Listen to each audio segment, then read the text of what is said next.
together. We are so strong. We are so strong. My name is Russell Edwards, and I am proud to stand here and accept your nomination to represent the 10th Congressional District of Florida in the U.S. House of Representatives.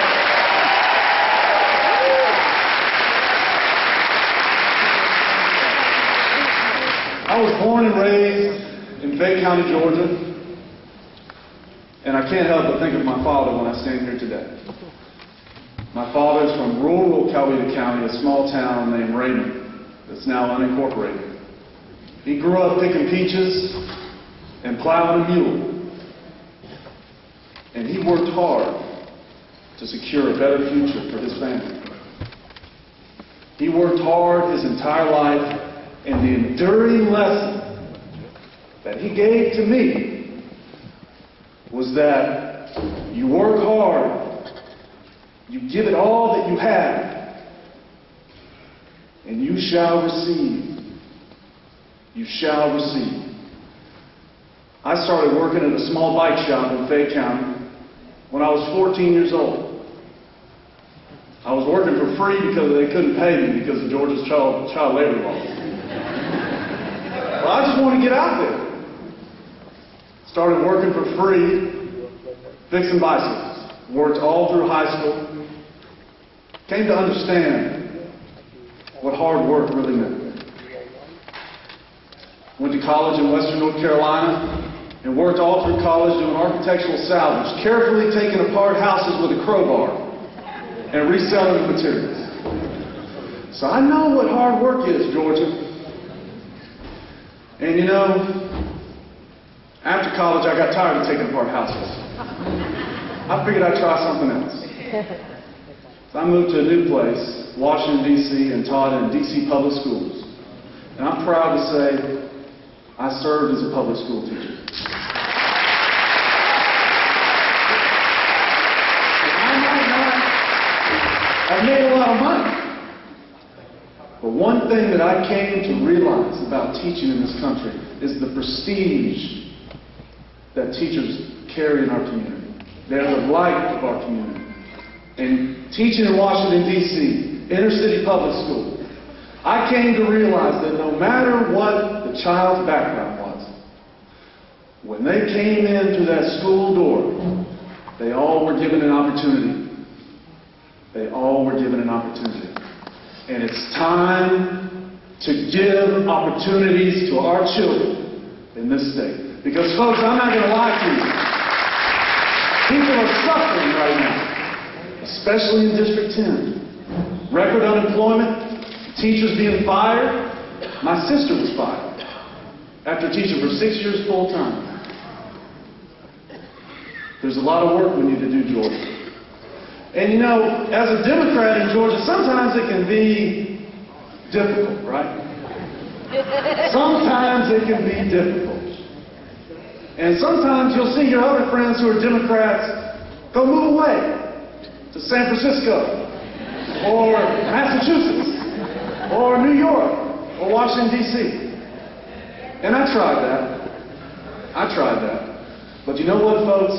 The beautiful thing about Georgia is we always have a battle to fight in this state, folks. We always have a battle. And you know what? We could go to Boston, we could go to D.C., and we could be more comfortable. But I tell you, folks, it's not as fun. It's just not as fun. And I'm going to tell you why it's not as fun. Because we have some of the most egregious politicians serving in this country. They are from this state. District 10's representative. Some of y'all know him. His name is Paul Brown Jr. Now, Paul is one of the most dangerous politicians in the nation. We can't discount this. We cannot. He is being tracked by the Southern Poverty Law Center as one of the most dangerous. They call him the doctor of demonization. You know, folks came up to me after I first declared, and they said, Russell, why are you running? Why now? Why are you doing this?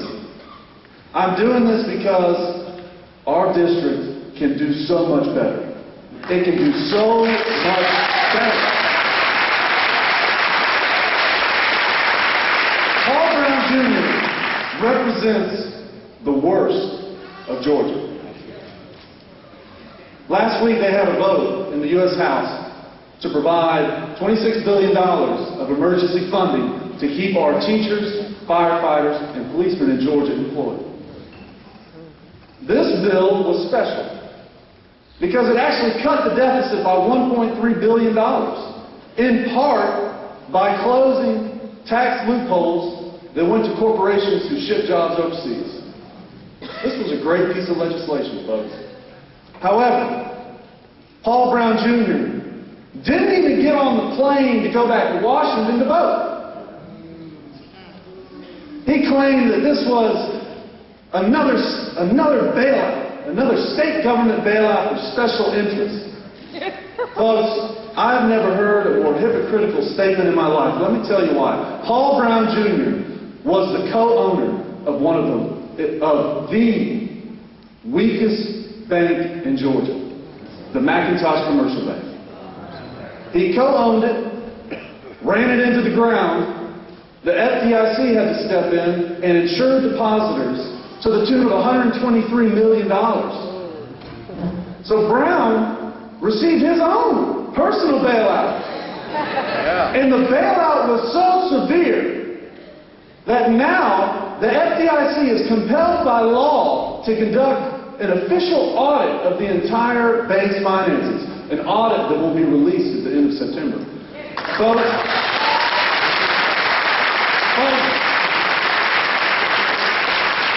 this man is vulnerable.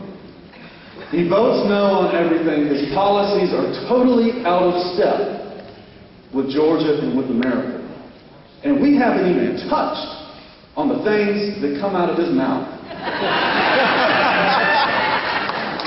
Things like, oh, Barack Obama, I don't know if he's a citizen. I don't know if he's a Christian. Oh, but I do know that if they pass this health care bill, they're going to give your grandmother narcotics until she catches pneumonia and dies. That's a direct quote, folks. And when clean energy legislation came down the pipe, it was the same story. They're going to kill your grandmother because she's not going to be able to turn on the air conditioner. It's the same song again and again. It's clear. Georgia, it's time for a new voice to rise up and speak truth to power against these ridiculous Republicans like Paul Brown Jr., who does nothing but embarrass us. Does nothing but embarrass us. Folks, we can win together. We will win together. We will restore the greatness that our state deserves. Together, we will make Georgia work. Fight